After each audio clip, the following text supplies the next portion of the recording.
belasan mahasiswa Universitas Pattimura gelar aksi bungkam mengitari auditorium. Aksi itu dilakukan saat pelaksanaan wisuda gelombang pertama tahun 2024 berlangsung, Selasa 23 April 2024. Pantauan tribunambon.com di lokasi sekitar pukul 13 WIB, terlihat belasan mahasiswa yang mengatasnamakan Aliansi Solidaritas Aksi Mahasiswa Unpati. Diketahui, aliansi itu merupakan gabungan dari beberapa OKP, di antaranya, PMI Rayon Unpati, Gempar Unpati, Kohati Komisariat Hukum Unpati, dan LKBH Permahi Ambon. Mereka membentang kain hitam panjang bertuliskan Stop Kekerasan Seksual dan Pembungkaman Demokrasi Kampus. Selain itu, mereka juga membawa sejumlah poster berisi protes terhadap maraknya kasus kekerasan seksual yang terjadi di Unpati. Salah satu poster tertulis, "Mahasiswa bukan objek seksualitas." Diketahui aksi ini dilatar belakangi kasus kekerasan seksual yang dilakukan beberapa waktu lalu oleh terduga pelaku oknum dosen FKIP Prodi PPKN, Agus Soumokil kepada salah seorang mahasiswi berinisial AW. Salah seorang mahasiswi dalam aksi tersebut, Putri Pangaribuan mengungkapkan aksi yang dilakukan merupakan bentuk protes terhadap pihak kampus yang belum tuntas mengusut kasus dugaan kekerasan seksual.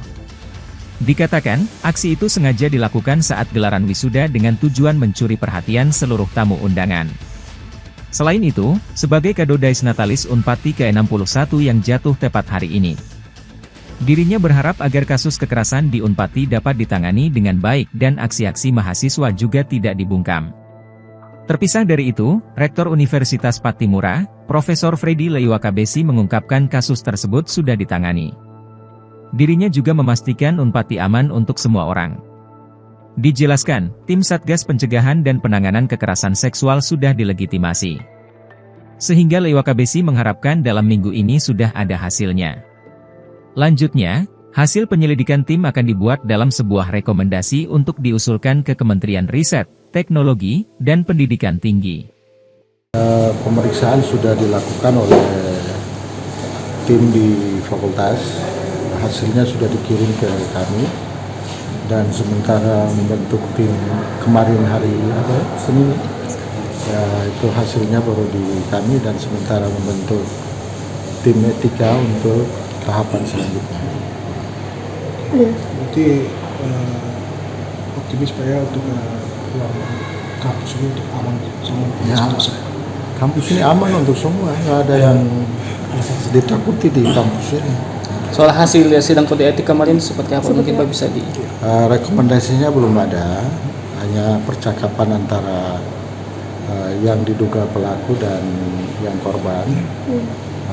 Pertanyaan-pertanyaan dari para tim di fakultas FKIP, dan itu kronologisnya berisi catatan-catatan percakapan baik dari pelaku AS ya, dan juga dari yang korban.